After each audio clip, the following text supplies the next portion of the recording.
ਸਤਿ ਸ੍ਰੀ ਅਕਾਲ ਬਾਬਿਓ, ਕੀ ਹਾਲ ਚਾਲ ਨੇ ਬਾਬਿਓ। ਲਓ ਅੱਜ ਆਪਾਂ ਆਪਣੀ ਖੇਤ ਦੋਸਤੋ ਕੰਪਿਊਟਰ ਕਰਾ ਲਵਾਉਣ ਲੱਗ ਗਏ ਸੀ। ਆਹ ਖੜਿਆ ਆਪਣਾ ਸਟੈਂਡਰਡ 450 ਦੋਸਤੋ, ਤੇ ਉਹ ਆ ਮਸਟੈਂਗ ਆ, ਕਰਾ ਲਾਉਣ ਲੱਗ ਰਹੇ ਆ। ਮਸਟੈਂਗ ਆ, ਦੇਖੋ ਮਸਟੈਂਗ ਤੇਰੇ ਸਾਰੇ ਦੋਸਤੋ ਪੁਰਾਣੇ ਟਰੈਕਟਰਾਂ ਨੂੰ ਵੀ ਮਾਤ ਪਾਉਂਦਾ ਗਾ। ਇੰਨਾ ਸਰਾ ਟਰੈਕਟ ਆ ਨਾ, ਮੈਂ ਕਹਿੰਦਾ ਛੱਡ ਹੀ ਦਿਓ ਗੱਲਾਂ। ਬਹੁਤ ਜ਼ੋਰ ਮਾਰਦਾ ਦੋਸਤੋ, ਪਿਸਟਨ ਬਹੁਤ ਵੱਡੇ ਨੇ, ਇਹਦਾ ਪੰਪ ਵੀ ਕਰਾਇਆ ਹੋਇਆ ਦੋਸਤੋ।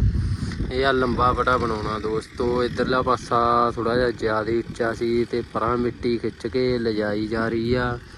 ਤੇ ਪੰਜਾਬ ਦੇ ਵਿੱਚ ਕਰਾਹ ਦਾ ਬਹੁਤ ਕੰਮ ਆ ਦੋਸਤੋ, ਤੇ ਮੈਂ ਕਹਿੰਦਾ ਐਨ ਸਿਰਾ ਕੰਮ ਹੋਇਆ ਪਿਆ। ਦਿਨ ਦਿਹਾੜੇ ਸੂਈਆਂ ਲਾਲ ਤੇ ਜਾ ਰਹੀਆਂ ਨੇ ਟਰੈਕਟਰਾਂ ਦੀਆਂ। ਆਹ ਝੋਟਾ ਤਾਂ ਬੰਦ ਕਰਕੇ ਖੜਾਤਾ, ਸੂਈ ਲਾਲ ਚ ਕਰਾਤੀ, ਕਹਿੰਦੇ ਐਨ ਗਰਮ ਕਰਕੇ ਖੜਾਇਆ ਪਿਆ ਗਾ। ਤੇ ਉਹ ਚੱਲਦਾ ਆਪਣਾ ਕੰਪਿਊਟਰ ਕਰਾ ਤੇ ਮਸਟੈਂਗ ਨਾਲ ਬਹੁਤ ਚੱਲਦਾ ਕੰਪਿਊਟਰ ਕਰਾ ਦੋਸਤੋ, ਐਨ ਹਨੇਰਾ ਕਰ ਦਿੰਦਾ।